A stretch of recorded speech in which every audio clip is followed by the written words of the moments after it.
Everybody when our graphics is on point.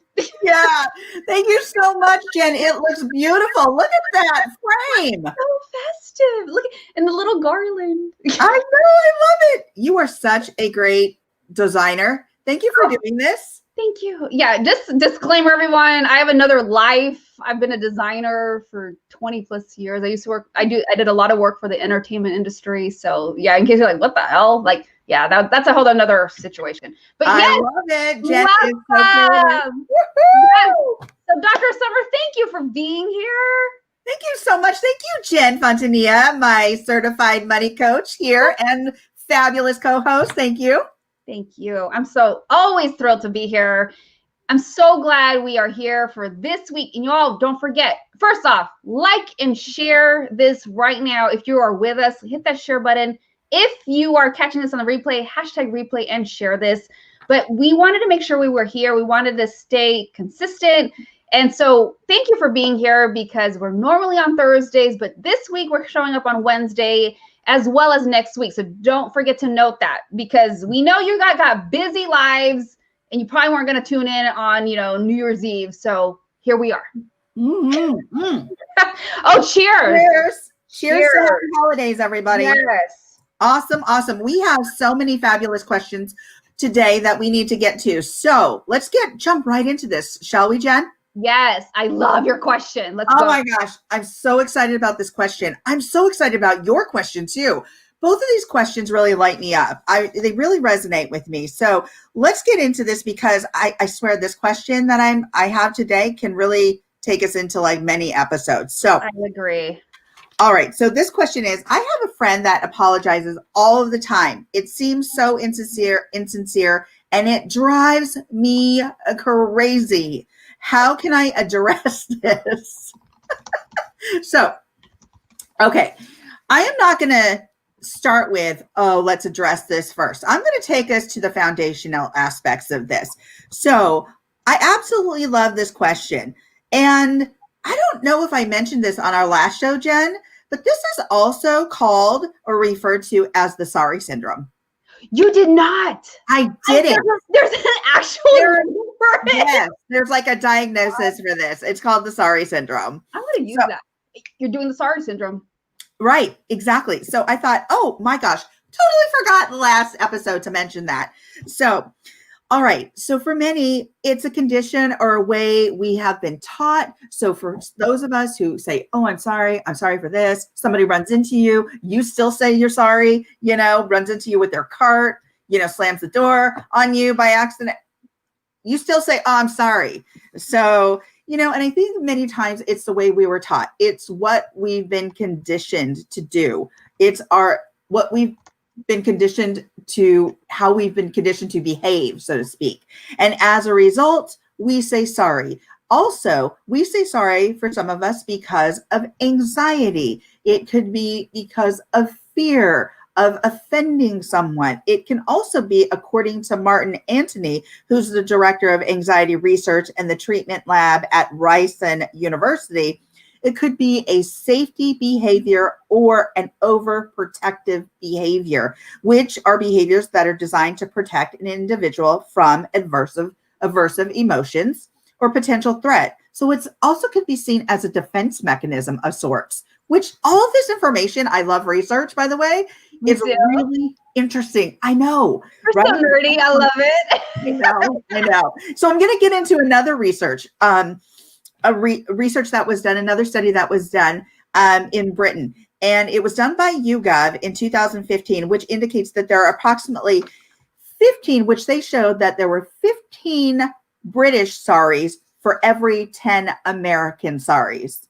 So when YouGov compared the world's largest English-speaking countries, England, Britain, and America, they basically said that that the British tend to say sorry a bit more than Americans. So the vast majority of British and American adults would apologize for being late or getting in someone's way. The survey polled 1,000 Americans and 1,600 British. Wow. So they showed similarities in relation to 73% of British people would apologize for interrupting someone compared to 71% of Americans. And when doing a favor for someone but getting it wrong, 60% of British people would say sorry or apologize compared to 58% of Americans. I thought this was really interesting. These studies are so interesting to me. And I mention these studies because it's common for people, and I want to show that it's common for people to apologize. It really is. It is. I mean, think about it, people. Like, you have that one friend that always, oh, I'm sorry. Oh, I'm sorry. And even if they say something, it's like, Summer, have you been around somebody that they spoke up and then they said, oh, I'm sorry. And I'm like, why are you, and in my head, not to them, but in my head, I'm like, why are you saying you're sorry? It's okay that you spoke up. Right. And it made me think like, people are having some kind of worthiness issue or something, but go ahead. I mean, it's such an interesting topic that people even say this. Oh, absolutely. And you bring up some valid point here in relation to really a confidence issue. You have a voice, so use that voice. Why are you apologizing for using the voice you've been given? So exactly, Jen, I think that's really important. And I mentioned this study, I mentioned those studies because it's common. As I said, it's common for people to apologize. It stems from, again, what we were taught. And additionally, these studies have found, not just these two studies, but other studies as well, have found that women tend to apologize more. And and it's kind of like a given. Like, I kind of knew that, but it was kind of really interesting to see in these studies. So what does over apologizing appear as? So how do we, like you had mentioned about that particular situation, about that person who spoke up and then apologized for speaking up, right? So how did you perceive that? You perceive that as, what is she doing apologizing, or he doing for apologizing for making a statement and using their voice? And again, it seems like strange, maybe insincere. It trivializes potentially further, apologies in the future apologies. It's also a way of potentially avoiding a conflict. So you might see somebody who doesn't like to get into conflict and apologizes for their own behavior, even though they weren't maybe at fault.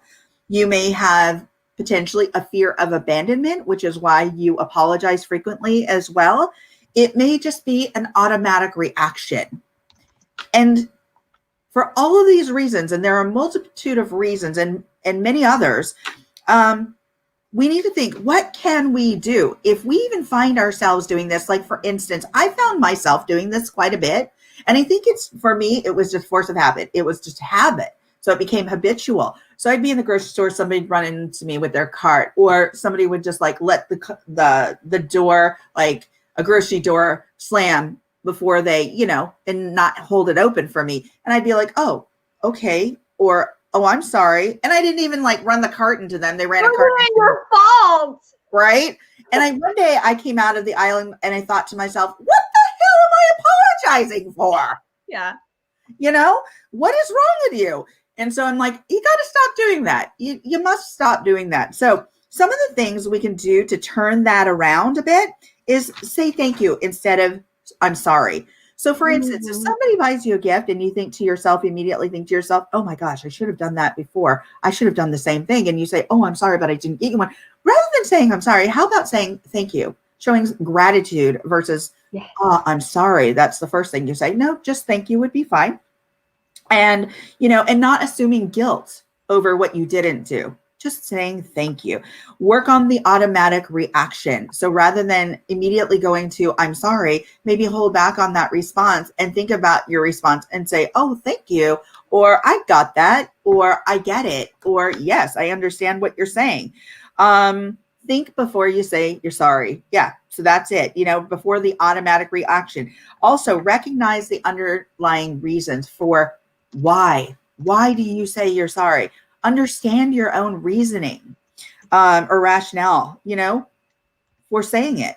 And then find balance between your own personal need to say sorry and also the consideration of others. So how do you find that balance between, being remorseful or sorry and being considerate of others or not saying sorry as much? Now, this is actually getting to the question, but I thought it was really important that we lay out kind of the foundation first before we got to the actual question. How do you address it with someone who apologizes too often? And I like what you said earlier on our other show, Jen, is that when we went through the foundational aspects, you said, it gets me to think about my own behavior in responding to those people that say sorry too much, or someone who is a chronic apologizer, or somebody who apologizes too much, right? So yes. So it was like this light bulb, this giant lighthouse light. Is that even a phrase? I know. I make up stuff, guys. I just make up stuff. I don't know where it comes from. But I was just like, ooh, I'm a little mean. I can be mean. I can be very judgmental. And it was really good to hear, like, ooh, you know what? I didn't look at it the way Dr. Summer said. Like, people are dealing with, which is so ironic because this is what I deal with money coaching. I'm looking at what people grew up with, the habits and the belief systems that have been instilled. It is no different. Like, you're so right, Summer. Like, we've learned it from habit. We've learned it from what we were, like you even shared, you were taught like, apologize, say sorry. Yes, so it's all these subconscious things have been ingrained in our patterns. Right. Absolutely. You talk about the DNA of money, and kind of like that learned behavior, what we grew up with, what we were born with, so it's all the same concepts and how you apply them, right? Because at the end of the day, we're human. So even if we put a different label on it, let's say, for instance, what's that one label? Imposter syndrome, right? Yes. So it's like they came up with a label for feeling inadequate or feeling like you shouldn't be somewhere or this shouldn't be your life or whatever the case may be. And they called it imposter syndrome. We all still felt those same things. There just wasn't a label. Exactly. Right? Exactly. So here we are and we're apologizing, and we've all been through this where we've had those moments where we over apologize, but then there are those folks that apologize far too much. And it may be that we need to understand their why and take our own responsibility as to how we are going to react to somebody like that, because again, those people may not even be aware. So I am going to get to how you can actually address this with somebody, and that is just ask. Sometimes, as you said, so freaking simple. It's simple. It's simple. And you don't have to become abrasive in your questions or anything of that nature. What you could just potentially do is say, I'm really curious. You tend to apologize quite a bit. Did you know how often you apologize? I'm really kind of curious about why you do this. And just make it lighthearted and bring it up, because that person may not even be aware, but it might be when you do bring it up, that kind of aha moment for them, where they're like, do I? Oh my God. Yes. And that's the part I think is so crazy, is that people are so unaware. A lot of times we have no awareness. We don't have a mindfulness. And you're just like, oh my gosh, I didn't even realize I was doing that. Right. It could be your very asking of that question is the one moment that sparks them to think about it. Yeah. Right. Because the next time somebody like slams into me with their cart, I'm going to be like, I'm not going to apologize, but I'm going to say, excuse me. Yeah, that was your fault. Not mine. I didn't just jump out of nowhere with my cart. And that. And it was just, it was like today. It was so incredible. I was in a parking lot and I had the right of way, and somebody comes out from the left and just jumps right into me. And they have this sticker on their back of their window, and it says, "No, stupid." And I was like, oh my gosh. I love that when the bumper stickers on somebody's car is like the epitome of irony. Right? Like, and I was like, no. Oh my gosh. And then I had to think about my reaction. Do I honk? Do I, and by no means in that scenario did I think, I'm sorry. I go, if somebody's wrong, and depending on what I'm like, I want you to know.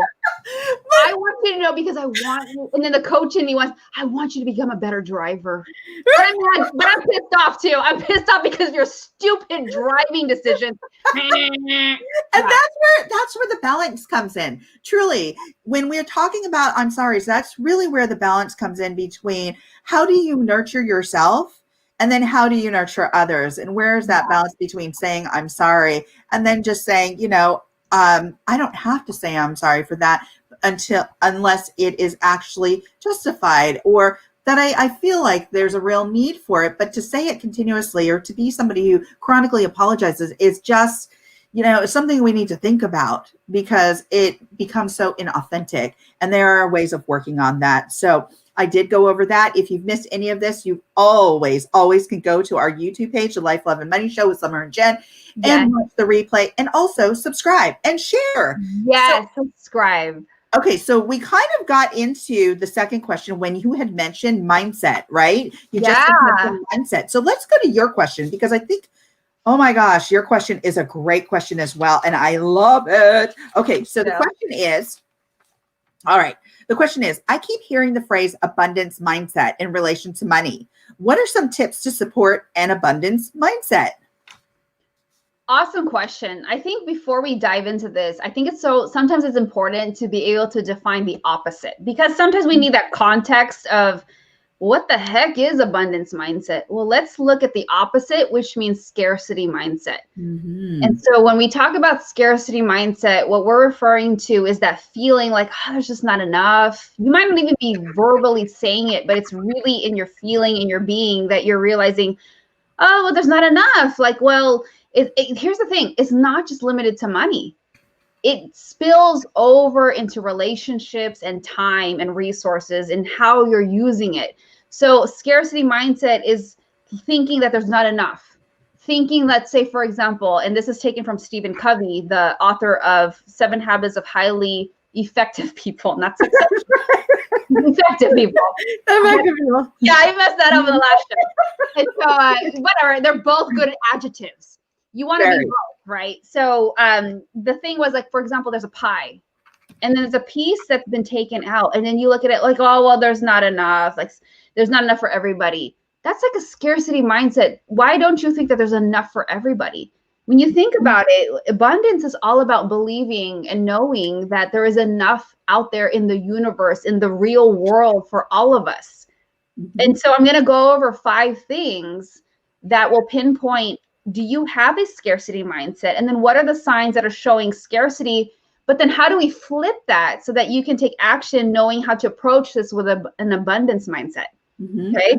Yeah. So the first one is believing. The scarcity mindset will say that there is a belief that all situations are permanent. And what do I mean by that? Take, for example, what we're dealing with right now. You may look at this situation with you not working, this thing with COVID and all that's happening. You might look at it like, well, this is just how it is. You might just be taking it at face value rather than looking at situations as temporary, rather than looking at it like, well, this is going to pass. Like I can do better. Or even take it a step further, an abundance mindset will look at it. This is an adventure. Okay, so this is what I'm dealing with. This is where I'm at. What can I do with what I have, where I'm at right now? What can I do? And so you may, depending on the situation that you're in right now, I'm telling you, there are people who made more money this year during COVID than they had in their business in any other year. Yeah. And it's your mindset, because you could have easily had the scarcity mindset and say, well, that's it. And then just give up and then just take whatever was given to you. Or you could have said, you know what? I'm going to keep going. I'm going to figure this out. This is the situation. What can I do? And so that's what the abundance mindset says. It's like, this is an adventure. What can I do with what I have right now? So that's the first one, where you're looking at situations aren't always permanent. They're going to be these things that you pass through, but it's your decision of whether you want to stay there or if you want to take whatever it is that you have right now and move forward. So the second one is the thoughts and words of scarcity. You really got to pay attention to the words and the thoughts that you're using. I don't think it's a bad thing that you think about it, because I think that it's good reference that you understand, like, okay, this came through my mind, but it's when you start to embody. I love that Dr. Summer used this word. Are you embodying it? Because that's the problem and that's the danger. When you start to embody those things and realize, or you start to make it part of your character, then we have an issue, because you are now taking those words in and be like, okay, this is what I believe, this is how it is, and I can't do anything about it. But an abundance mindset is going to say the opposite. So let's go back. A scarcity mindset will say, I'm not smart enough. This is how it is. I can't do this. I just have to do without. The opposite would be an abundance mindset that says, I can handle this. I can always make more money. My mind is powerful. Do you see, even energetically, it feels different. Energetically, like even when I'm telling you guys, when I say the scarcity mindset, I can feel my energy just going, I can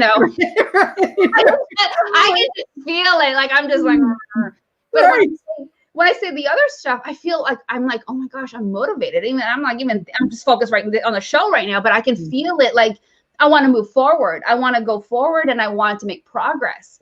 Right. And I'm telling you, all this stuff is intertwined. Your thoughts, your actions, your energy, the type of energy that you're putting out, it drastically has an effect on the energy that comes in. And I talk about this a lot in money coaching, where you have to understand that money has a very energetic flow to it. And we're going to talk about that in point number 4.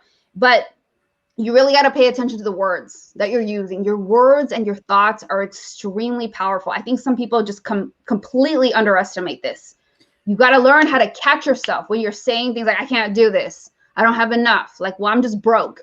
You have got to learn how to eliminate those kinds of words from your vocabulary. And let me jump in here for a real quick second, because we've talked about this before on previous shows, where the words and phrases that we use really impact how we strategically do things in our lives, and also what we create in regards to a brain map, what I call brain mapping. And it's not a brain map in relation to an X-ray and what they would refer to as a brain map, but it is a brain map where you are creating a map of how you feel about the world, your outlook on the world, by the words and phrases that you use. If you continue to use these, this is going to turn into a belief for you. Yes. So change that belief. Change it. As Jen said, you can change that. You can reframe that. You can turn that around. Super powerful. And just a side note, y'all, I know sometimes some people may be like, oh, that's some woo-woo-ish. No, it's not. Because for me, I wanted to be I wanted to be a doctor. So a part of me, I have a biology background as well. A part of me understands the validity of science. And I'm telling you, this stuff is rooted in science. It really is. This woman is a doctor of psychology, okay? So, I want you all to know where this is all coming from. The other thing too is that, even at the biochemical, at the neurological level, it's not just like, oh, just think of this. Like, no, I'm telling you guys, like your thoughts create these grooves in your gray matter. Absolutely. So the more you start to think of these negative thoughts, it starts to, like a record. Did we talk about, I can't remember if we talked about this last week, like a record. It starts to create those grooves where you make music. It's the same thing with your brain. You start to continue to think of these negative thought patterns. It starts to literally create these grooves in your brain. Mapping. Exactly. This is why I love that analogy. I Yeah. love that analogy about the grooves in the record. And many of you may not know or have been exposed to what a record is. Go check it out and you'll know. Right. For those of you who are not millennials, yeah, like y'all know what we're talking about. You know. There was this thing back in the day called vinyl. And it skipped. And you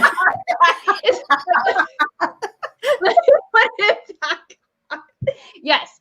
So okay, there was this thing called a record, right? And, yeah, but the basic premise of it was that it created these grooves that produced the sound that you hear and the music would play. No different than the grooves that you are creating or producing in your brain.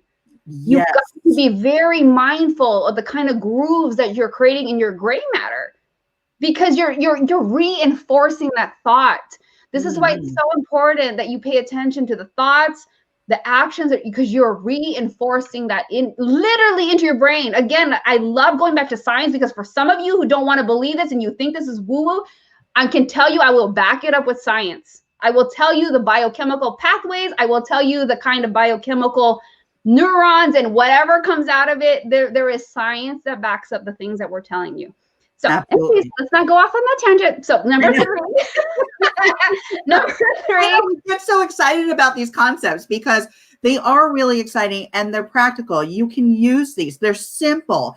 It's reframing and the words and phrases you tell yourself. So it has to do with a lot of areas. We might get a question like this particular question, but you can really apply this to many areas of your life. So go ahead. We're on number 3, right? So number 3, and I gotta blow past this. That's okay.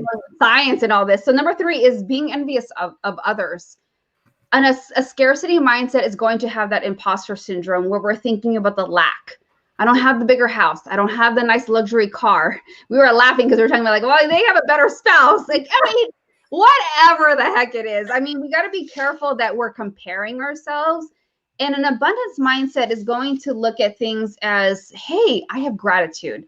I am so blessed. I have so many things going for me. I have so much in my life that I'm thankful for. So pay attention to if that is what's coming up, if that's what you're experiencing, could it be that you have moved away from having this attitude of gratitude? You might hear that. It's, again, I hate to say this, it might be one of those buzzwords, but gratitude is so important. So important. And so moving on to the 4th one, are you not being generous? That's a scarcity mindset. And I'm going to challenge you, because some of you might be thinking like, well, I don't got any money. I can barely pay my bills. How you want me to be generous? It doesn't have to be financially. Why are you cracking up, girl?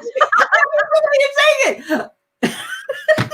You just crack me up. You know how you make me laugh. I love it. I love her. I love oh this my girl. God. Yeah. Because I know you're thinking that I can barely pay my bills. Why are you telling me to be generous? It doesn't have to be with your money. It doesn't have to be financially. Do you have, okay, because if you're not making money, it's probably because you're not working, so you got some kind of time. You can be generous with your time. You can be generous with your relationships. Are you spending time with people that you love? Okay, I'm trying to think of all the excuses you guys might be throwing at me. You can get on Zoom. You're doing Facebook Live right now. I don't care if you just get on the phone. Connect with somebody. That's you being generous with your time. It doesn't have to, I'm not asking you to make a $50,000 check with the giant check. Okay? Like, if you don't have the money, it's okay. You can just be generous with your time.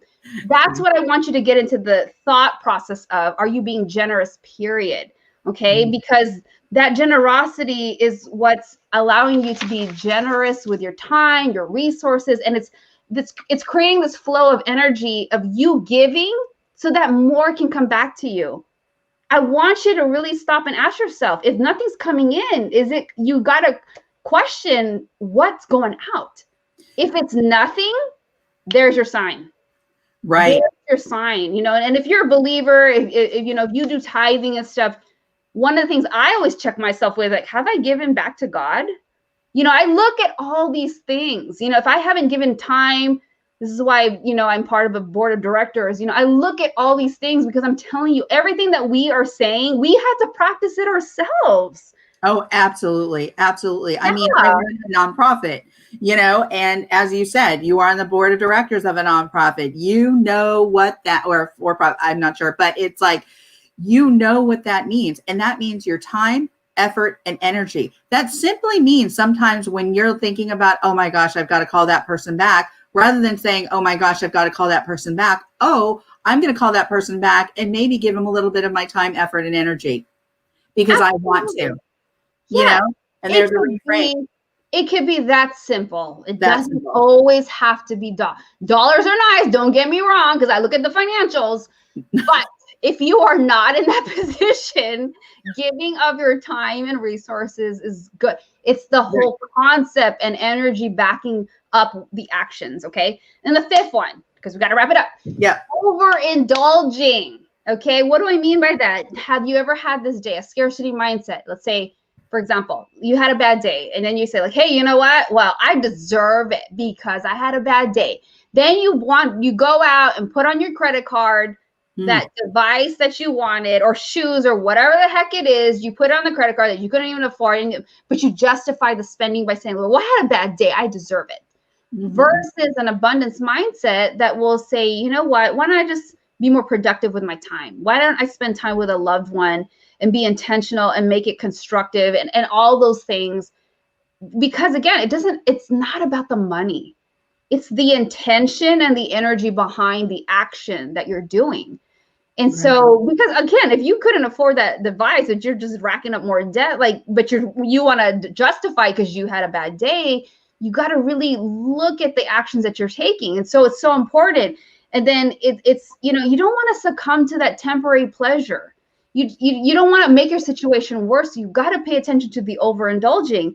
And so again, it comes back to gratitude. Are you paying attention that I do have enough? I am blessed. I do have all my needs and wants are being met. So that's the fifth one, overindulging. Just pay attention, because you don't want to be caught up in that, like, well, I had a bad day, I deserve it, I should go shopping. Like, then what's going to happen when that's all said and done? You might be in a much worse position, and that's going to be another episode in the future.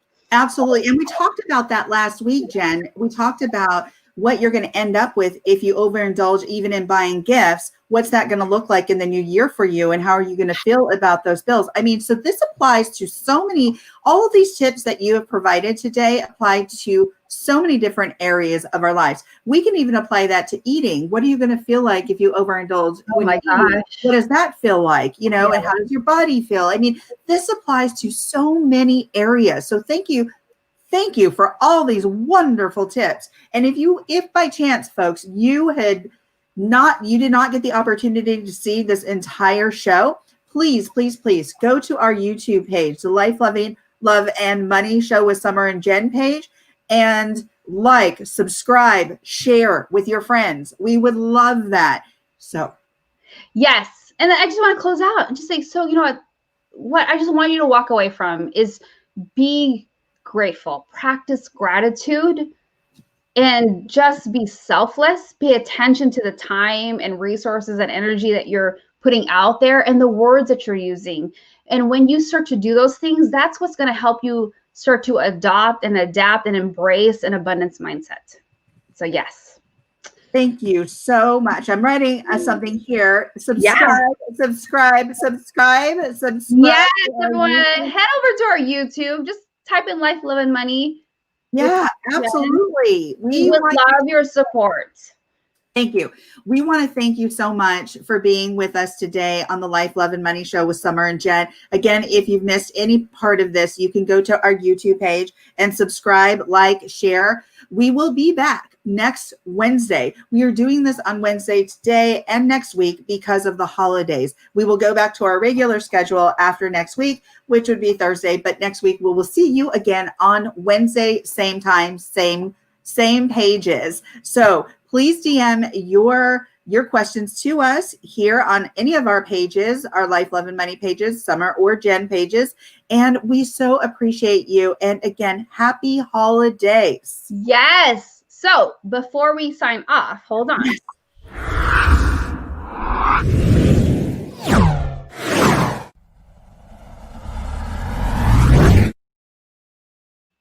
So Summer, what is your nugget of the day before everybody goes off and to celebrate Christmas? Oh, it is just, I love so many things you say. And I think what you've said today in relation to one of the tips, it is don't compare yourself. Never compare yourself or your situation to others. That's just going to get you into a buttload of trouble. And honestly, you don't know what's happening behind the scenes. You don't know if somebody's paying, for their rent on their credit card, if you just don't know, or if they were given some kind of, fund or something, you just don't know. And your situation is different from somebody else's situation in relation to money, in relation to finance, in relation to relationships, in relation to everyday life. Don't compare, never compare. So there's my nugget of wisdom. Love it. Thank you. Yeah, mine is just, I want you all to just ask yourself, what are you worthy of? Far too often, let's go back to the first question.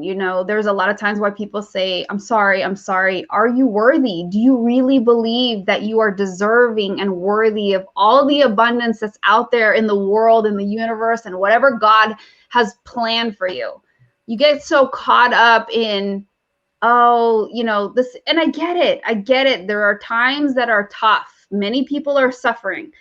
But at the end of the day, what I want you to ask yourself is that, do you really feel worthy? Because when you don't, you're blocking those blessings. You're blocking that flow of energy and money coming to you. So I want you to pay attention to that you really, truly embrace and believe that you do deserve so much that this life and this world has to offer you.